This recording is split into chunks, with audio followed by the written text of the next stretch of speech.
Mais uma vez aqui estamos, meu querido e amado, boa tarde. Na paz do Senhor Jesus e no amor de Maria, nossa Mãe Santíssima, não é verdade? Família Santa de Nazaré, unida e reunida em nome do Pai, do Filho e do Espírito Santo. Amém.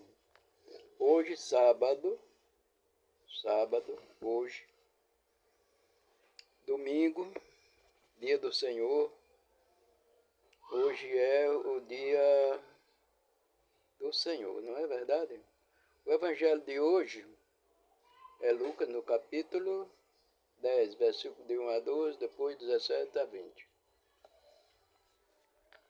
Meus queridos e amados irmãs e irmãs, você que escuta a palavra de Deus, você que busca viver o evangelho, você é crente? Sim.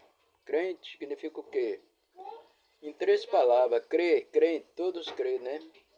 Todos creem em Deus, mas nem todos obedecem. É a obediência a Deus. Você obedece um pouquinho a Deus, está lutando, então você é um crente, em nome de Jesus, certo? Primeiro, né? Crente é uma crença, entendeu?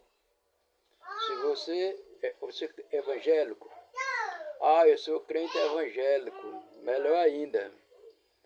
Evangélico é aquele que vive o evangelho de Cristo.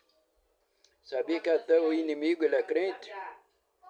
Satanás, ele treme a Deus, mas não obedece a Deus, não é verdade? Toda certeza. Pois é, os 72 discípulos chamados de Jesus. Jesus chama a mim e a você, os 72 de seus discípulos. E ele diz, lá na frente mais do Evangelho, a messe é grande e os operários são poucos. Pediu o Senhor da messe que envie operário para a sua messe. Não é isso?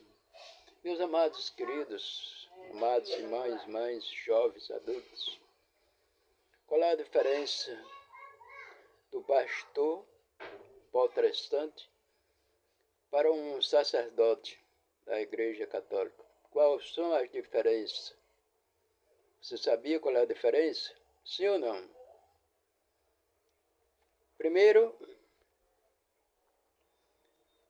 não condenando ninguém, não julgando ninguém, porque nem é de julgar, só Deus é de julgar, não é um dia.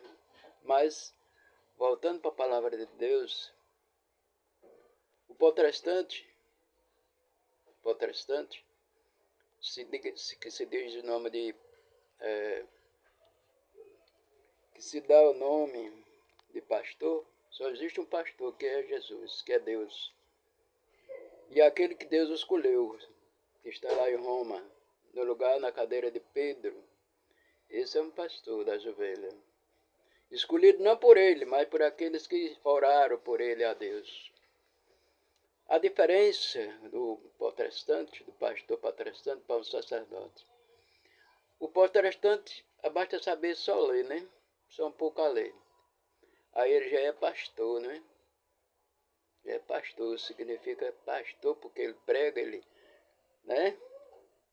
Faz ao domínio domínio de uma casa, né? De um salão. Ali ele já é um pastor. Ganhar o trocado. Viver a maioria das vezes do dinheiro. O sacerdote é uma outra opção. O sacerdote, para ser um sacerdote, ele precisa estudar muito. 7 anos, 10, 8, 9, 10 anos, para poder ser um sacerdote. Porque a maioria, todos, quase todos, são professores de teologias. Professor de teologia. Então a diferença está na doutrina da igreja. Ele tem que ter a norma dos seus santos mandamentos que Deus deixou. Essa é a igreja de Cristo. Esse é o homem que aprendeu, que viveu a palavra de Deus, que vive a palavra de Deus, buscando as ovelhas de nosso Senhor Jesus Cristo, acolhendo o chamado de Deus. Você acolhe o chamado de Deus, sim ou não? Se você acolhe o chamado de Deus, a diferença é essa. Viver a doutrina da igreja, e são muitas, não é verdade? Muitas, que eu não vou aqui falar, mas são muitas, diversas. E a outra não. O protestante é qualquer igreja, qualquer lugar, qualquer beco, qualquer esquina. Ali para ele isso está bom, não é? Está bom não. Está bom quando a gente medita a palavra de Deus com sabedoria, com inteligência, com dedicação. Em nome de Jesus Cristo. Assim seja. Amém. Estamos unidos em nome do Pai, do Filho e do Espírito Santo. Cheiro no fundo do seu coração. Boa tarde. Valeu.